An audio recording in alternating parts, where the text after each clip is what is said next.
Graça e paz, queridos. Como é que vocês estão? Bom, eu passei aqui pra gente conversar um pouquinho de maneira muito rápida no canal, até porque eu quero encorajar você a se inscrever nesse canal. Não tem necessidade de você dar like, né? Mas se você sentir no coração de abençoar o crescimento da pregação do Evangelho, vai ser uma bênção pra gente. E até mesmo se você quiser apertar o sininho, você pode apertar para você ser notificado todas as vezes que a gente vai liberar alguma coisa da palavra de Deus, do reino de Deus, ou daquilo que os céus, o Senhor tem nos comunicado. Então tem passado aqui porque a gente tem trabalhado muito esse tempo e sobre o Evangelho do Reino. E na verdade a gente tem descoberto coisas maravilhosas. Na verdade a gente tem descoberto coisas que outras pessoas já têm ouvido dos céus, essas coisas. Muitas outras pessoas, né, até mesmo no YouTube também tem muitas pessoas que já estão comunicando esta mensagem, né? E eu costumo dizer que é a segunda parte do Evangelho, né? Porque a gente se prendeu, acredito eu, durante um bom tempo sobre a primeira parte do Evangelho, mas a segunda parte a gente não deu tanto crédito, ou não seria o crédito, mas não demos tanta atenção devida, né? Que fala sobre a gente continuar ainda ministrando sobre o testemunho de Jesus e no restante do que ele disse, né? Ele encontra os discípulos ali, quando ele vai no monte ali, ele vai ser transfigurado, vai subir aos céus, né?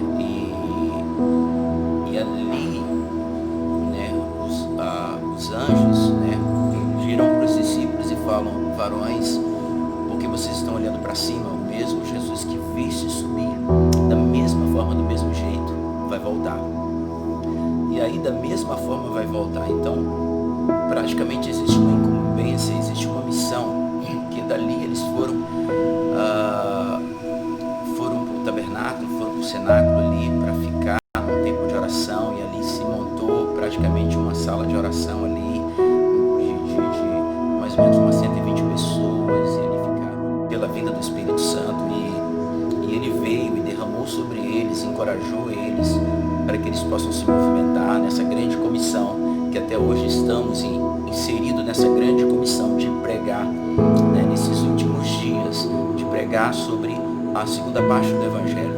Pregar a primeira, mas não ocultar a segunda.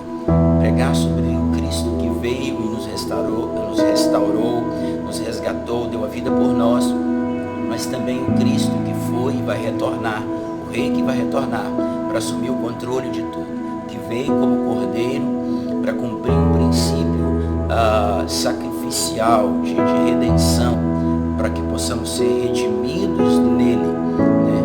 Para que possamos ser curados nele, e a partir daí pregar esse ano, que é pregar esse ano aceitável, mas também pregar a vingança do nosso Deus, né? E o profeta Isaías, é bom a gente observar que o profeta Isaías, no capítulo 61, ele fala sobre ele dá essa profecia por inteiro, né?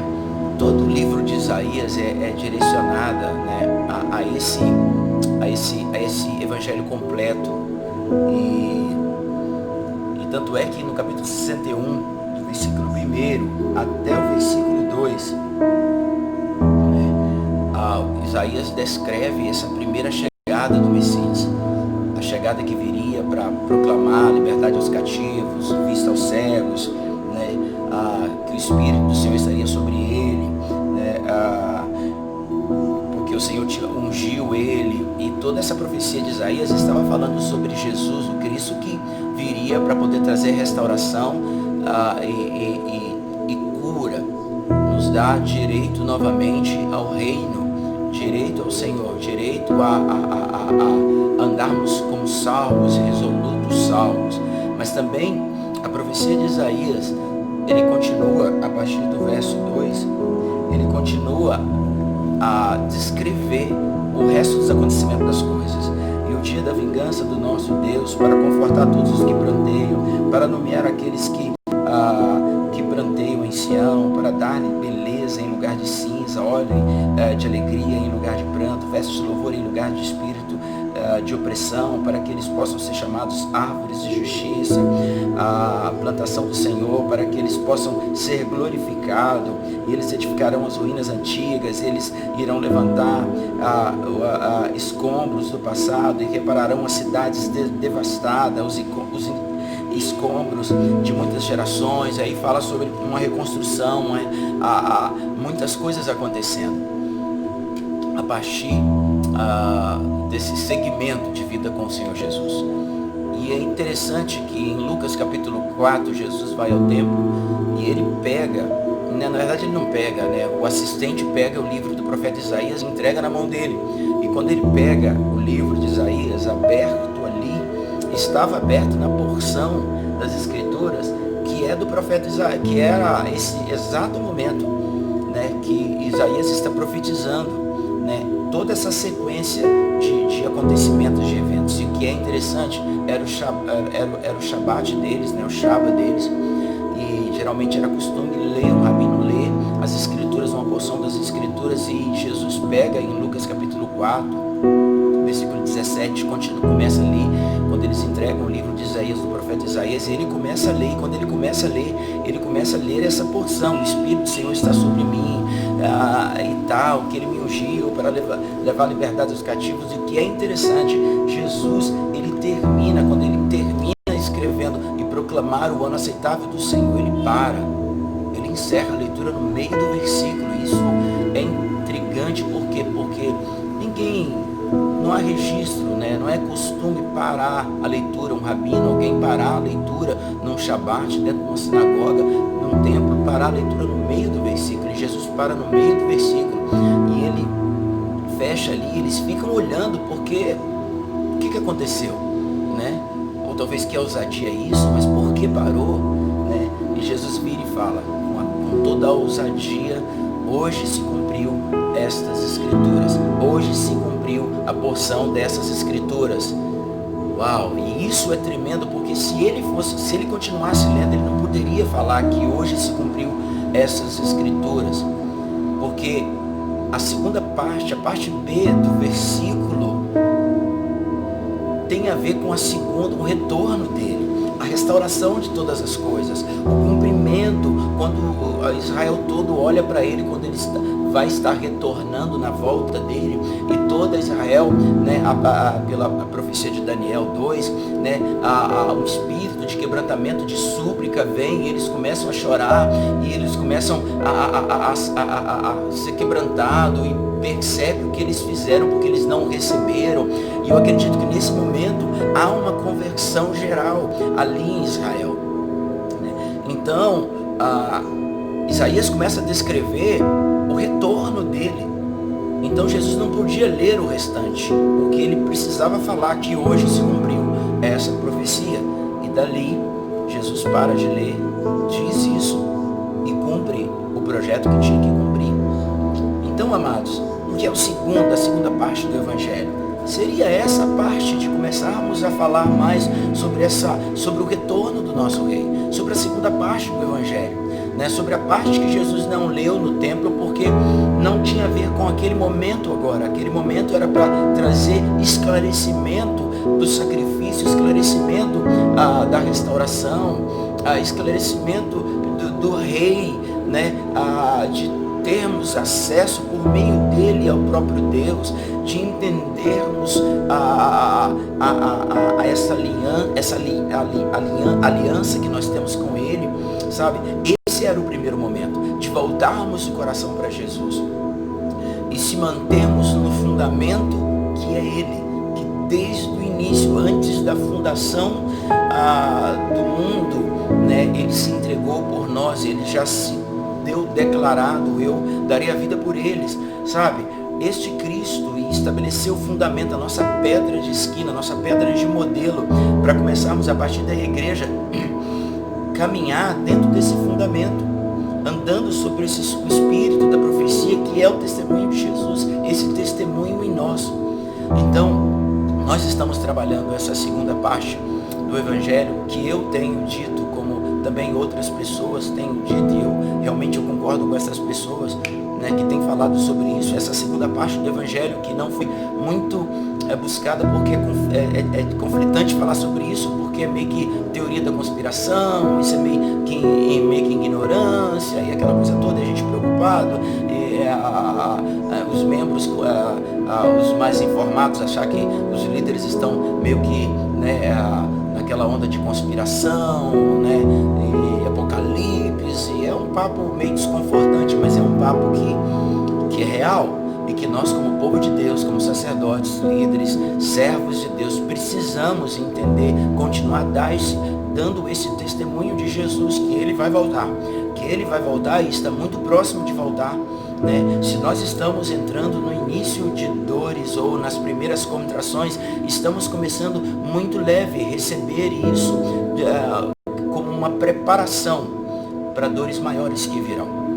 A questão é